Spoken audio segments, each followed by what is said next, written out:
2021-22 শিক্ষাবর্ষে ঢাকা বিশ্ববিদ্যালয়ে কেবল বিজ্ঞান, কলা ও ব্যবসায় এই তিনটি ইউনিটে স্নাতক সম্মান শ্রেণীতে ভর্তি পরীক্ষা নেওয়া হবে।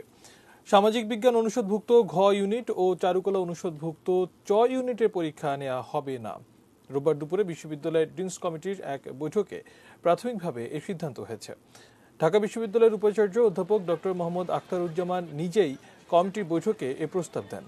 পরে তিনি জানান, এই বছর আগের নিয়মেই ভর্তি পরীক্ষা হবে। পরের শিক্ষাবর্ষ থেকে ক, খ, গ এই তিনটি ইউনিটের ভর্তি নেওয়া হবে। মূলত ভর্তিচ্ছু শিক্ষার্থীদের বাড়তি চাপ ও কোচিং নির্ভরতা কমাতেই এই সিদ্ধান্ত নিতে যাচ্ছে বিশ্ববিদ্যালয় কর্তৃপক্ষ।